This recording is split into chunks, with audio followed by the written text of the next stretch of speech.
Assalamualaikum warahmatullahi wabarakatuh. Apa kabar anak-anak? Semoga kalian semua selalu sehat dan senantiasa dalam lindungan Allah Subhanahu wa taala. Pada PJJ kali ini kita akan mempelajari mengenai biaya peluang atau biaya kesempatan atau disebut juga opportunity cost. Baiklah, mari kita belajar bersama. Pada pertemuan sebelumnya kita sudah mempelajari mengenai konsep dasar ilmu ekonomi ya, tentang kelangkaan, pilihan, serta skala prioritas. Ini minggu lalu udah ya. Nih kebutuhan, macam-macam kebutuhan menurut intensitas, ada kebutuhan primer, sekunder, tersier, kebutuhan menurut sifat, ada kebutuhan jasmani dan rohani, kebutuhan menurut waktu, kebutuhan sekarang dan kebutuhan yang akan datang, serta kebutuhan menurut subjek, ada kebutuhan individu dan kebutuhan publik atau umum atau kolektif. Ini jenis-jenis barang juga sudah ya, menurut sifat atau cara memperolehnya. Ada barang ekonomi, bebas, serta elit. Menurut cara penggunaannya, substitusi dan komplementer. Menurut cara pengerjaannya, bahan mentah, setengah jadi, serta jadi. Menurut wujudnya, terbagi menjadi dua, barang konkret dan abstrak. Serta menurut fungsinya, terbagi menjadi dua, barang konsumsi dan barang produksi atau disebut pula barang modal. Pada pertemuan kali ini kita akan mempelajari mengenai biaya peluang atau biaya kesempatan atau opportunity cost. Nah, apa yang dimaksud dengan biaya peluang? Biaya peluang atau biaya kesempatan merupakan biaya yang timbul akibat dari mengorbankan kesempatan menggunakan barang dan jasa untuk tujuan yang lain. Atau biaya kesempatan dapat diartikan juga sebagai kesempatan yang hilang karena seseorang telah memilih alternatif.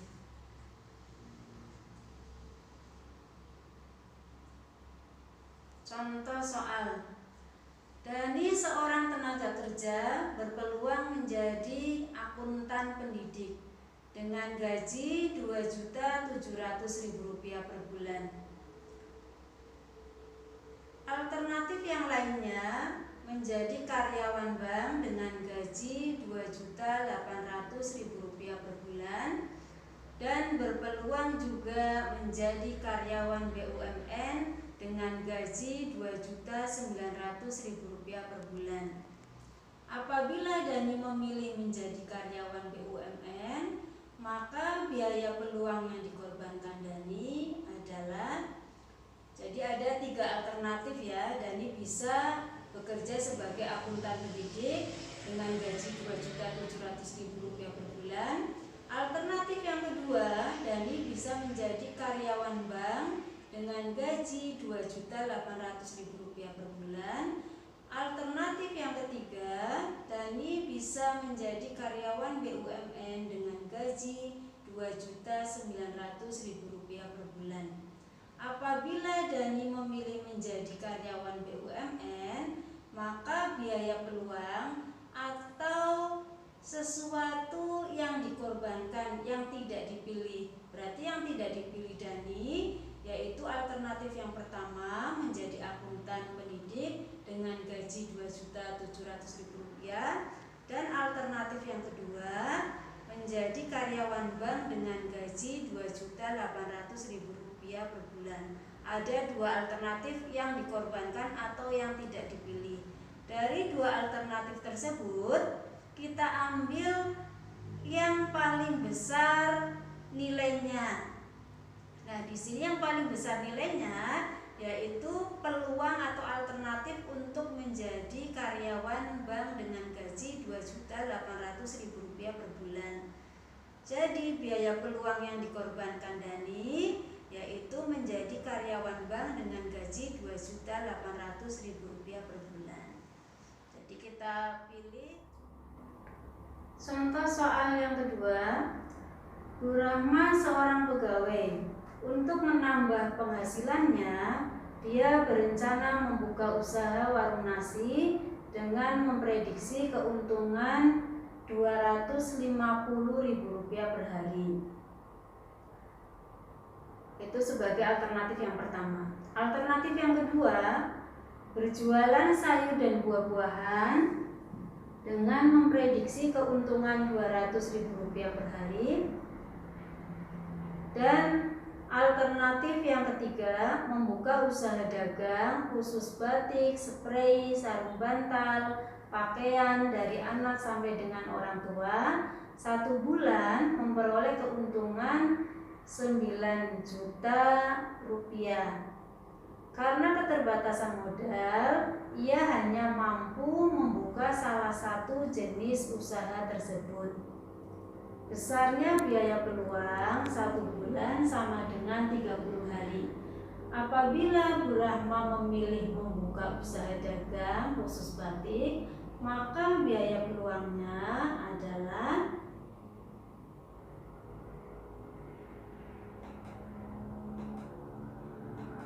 ini untuk pembahasan contoh soal yang kedua.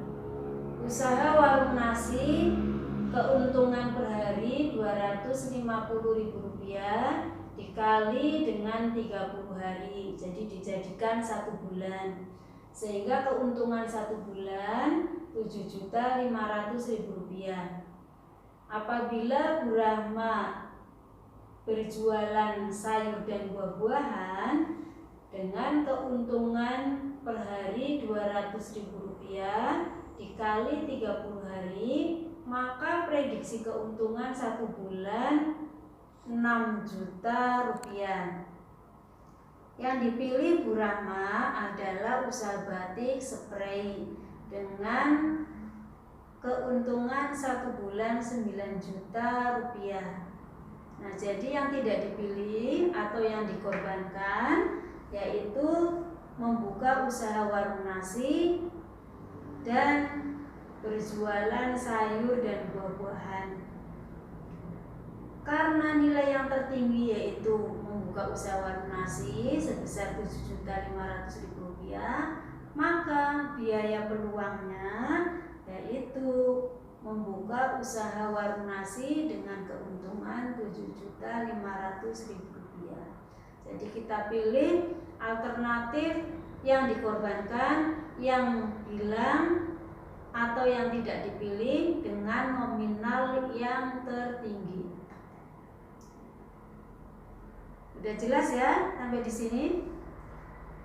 Nah, untuk selanjutnya, untuk memahami sejauh mana pemahaman kalian tentang materi biaya peluang atau opportunity cost, ini ada beberapa soal. Soal yang pertama, kemudian ini soal yang kedua, soal yang ketiga, soal yang keempat, soal yang kelima. Nah, ini sebagai latihan soal, ada 5 soal tentang biaya peluang atau opportunity cost. Silahkan kalian coba kerjakan. Nanti untuk jawaban kalian unggah di Google Classroom.